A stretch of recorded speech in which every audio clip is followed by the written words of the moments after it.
नमस्कार दोस्तों, OCN network में आपका स्वागत है।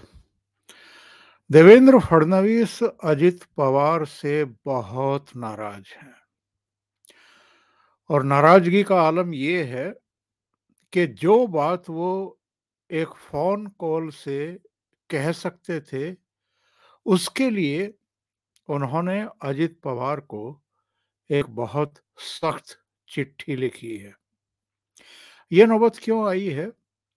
वैसे तो नाराजगी की कुछ दूसरी वजहें भी हैं, जिनमें आप कह सकते हैं कि पिछले दिनों देवेंद्र फडणवीस को निशाना बना करके जिस तरीके से कुछ इलाकों में तोड़फोड़ कराई गई थी मराठा आरक्षण को लेकर के, और उस समय भी अजित पवार चुप्पी साध गए थे। तब ये सूचनाएं आई थी कि इस पूरे कर्मकांड के पीछे, यानी मराठा आरक्षण की मांग के पीछे, धरने के पीछे, भूख हड़ताल के पीछे, तोड़फोड़, हिंसा और आगजनी के पीछे इनके ही पुराने सहयोगी यानी उद्धव ठाकरे कैंप है और अजित पवार के पुराने सहयोगी और चाचा शरद पवार के करीबियों का हाथ है। और अजित पवार ने जानबूझ करके तबीयत खराब होने का बहाना करके चुप्पी साध ली थी 3-4 दिन तक। बाद में जब ऊपर से प्रेशर पड़ा तो अजित पवार सामने आए थे और उन्होंने प्रेस कॉन्फ्रेंस करके स्थितियों को क्लियर करने की कोशिश की थी। लेकिन ताजा नाराजगी की वजह क्या है? नवाब मलिक अगस्त में ऑर्थर रोड जेल से बाहर आ गए थे। 1 साल से अधिक समय तक वो जेल में रहे थे। मनी लॉन्ड्रिंग का केस था और आरोप किसी और ने नहीं, देवेंद्र फडणवीस ने ही उन पर लगाए थे प्रेस कॉन्फ्रेंस करके कि उन्होंने दाऊद इब्राहिम की बहन से एक बहुत ही प्राइम लोकेशन पर कौड़ियों के दाम बहुत महंगी जमीन खरीद ली थी, जिसका मार्केट रेट कहीं का कहीं था। यानी देवेंद्र फडणवीस ने उन पर दाऊद इब्राहिम जैसे माफिया से और उनकी बहन से लेन देन के गंभीर आरोप लगाए थे। बाद में इसकी जांच पड़ताल जब केंद्रीय एजेंसियों ने की तो उसमें सत्यता पाई गई। नवाब मलिक को गिरफ्तार किया गया, मंत्री रहते हुए गिरफ्तार किया गया था। वो महाविकास अघाड़ी सरकार में मंत्री थे। उस समय उद्धव ठाकरे मुख्यमंत्री थे और शरद पवार की एनसीपी और कांग्रेस उसकी हिस्सेदार थे।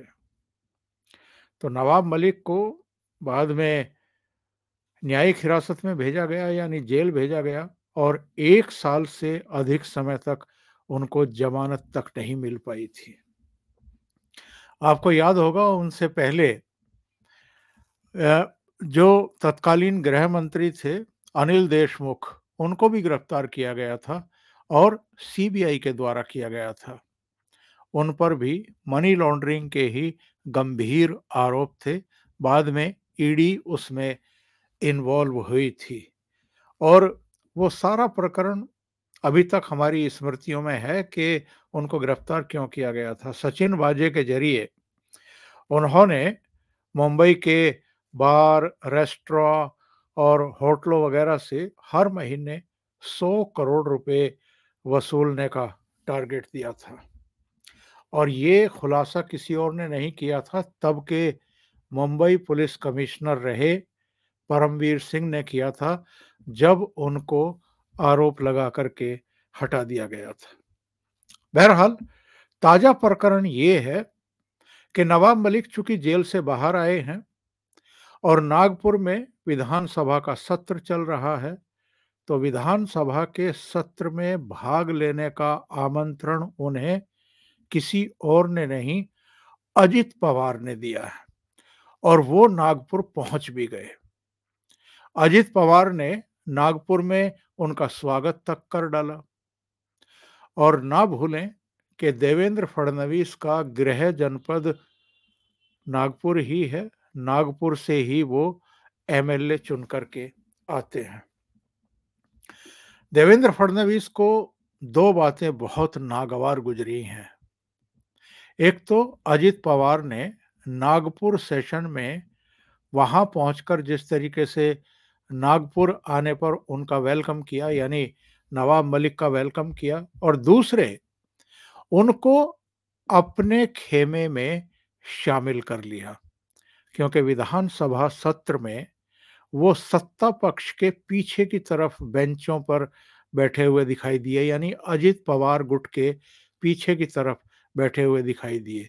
इससे पहले जब वो विधानसभा पहुंचे तो उन्होंने अजित पवार गुट के ही एक मंत्री के रूम में मंत्रियों से और दूसरे एमएलए से मुलाकात की, और जो उनका एक अंदाज है उसी अंदाज में वो सदन में प्रवेश कर गए, और उसके बाद वहां उनकी जो उपस्थिति थी उसको लेकर के उद्धव ठाकरे गुट के जो राज्यसभा सदस्य हैं, सामना के कार्यकारी संपादक हैं और राज्यसभा सदस्य हैं संजय राउत, उन्होंने एक तंज कसा, और ये तंज कुछ देवेंद्र फडणवीस पर इस अंदाज में कसा गया था कि जिसमें ये कहा गया था कि साहब, जो आपके हसन मुशर्रफ हैं, प्रफुल्ल पटेल हैं, सिंचाई घोटाला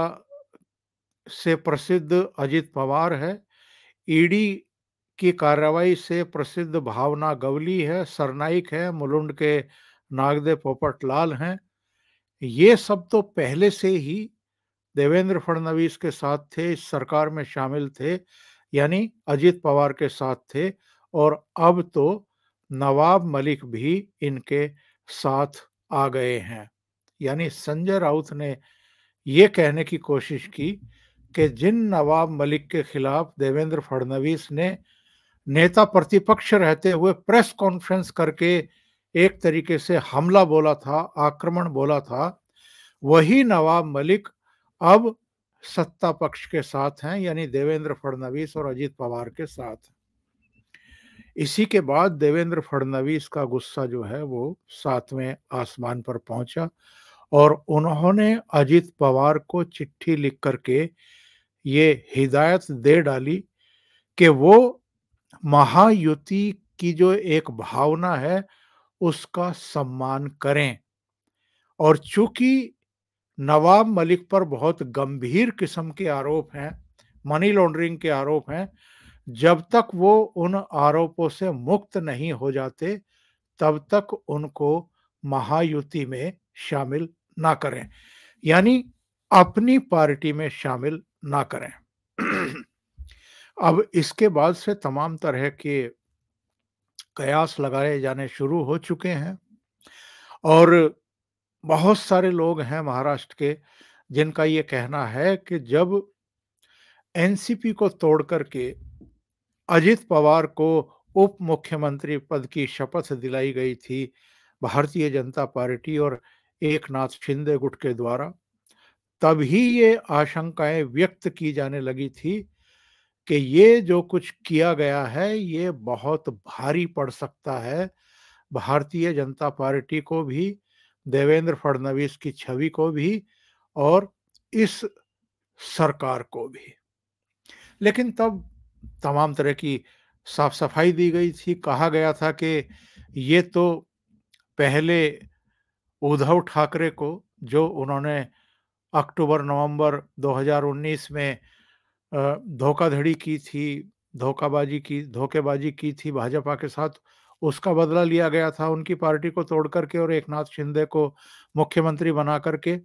और चूंकि उस समय कांग्रेस का सहयोग शरद पवार ने दिलाया था उद्धव ठाकरे को मुख्यमंत्री बनवाने के लिए, और खुद भी दिया था, तो वो भी उस पूरे षड्यंत्र में शामिल थे कि भारतीय जनता पार्टी की सरकार ना बनने पाए, देवेंद्र फडणवीस निरंतरता में दूसरी बार मुख्यमंत्री ना बनने पाए, तो फिर एनसीपी को तोड़ करके भी एक तरीके से बीजेपी ने बदला चुका दिया है। लेकिन तब शायद इनको इस बात का तनिक भी भान नहीं था कि आगे चल कर के अजित पवार यानी उप मुख्यमंत्री इनके लिए इतने बड़े सिरदर्द बन जाएंगे। अब जरा सोच करके देखिए, लोकसभा चुनाव में अधिक समय बचा नहीं है, 3.5-4 महीने ही बचे हैं जब लोकसभा चुनाव की प्रक्रिया विधिवत शुरू हो जाएगी। एनसीपी में और शिवसेना में जो तोड़-फोड़ की थी भारतीय जनता पार्टी ने, वो क्या सोच करके की थी? ताकि लोकसभा चुनाव में इन दोनों को पूरी तरीके से कमज़ोर कर दिया जाए, यानी शरद पवार को और उद्धव ठाकरे को।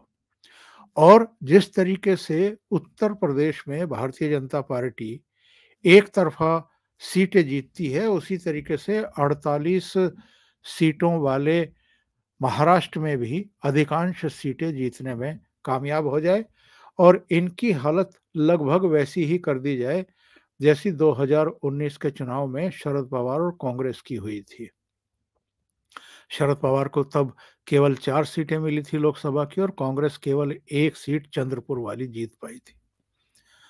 लेकिन जो नई स्थितियां परिस्थितियां उत्पन्न कर दी गई हैं देवेंद्र फडणवीस के लिए, भारतीय जनता पार्टी के लिए, कि नवाब मलिक को अब अजित पवार अपने साथ ले रहे हैं, या ये भी कह सकते हैं कि ये इनके चाचा शरद पवार का ही एक दांव हो कि एक ऐसी स्थितियां पैदा कर दो नवाब मलिक को इनके खेमे में भेज करके कि ना निगला जाए ना उगला जाए।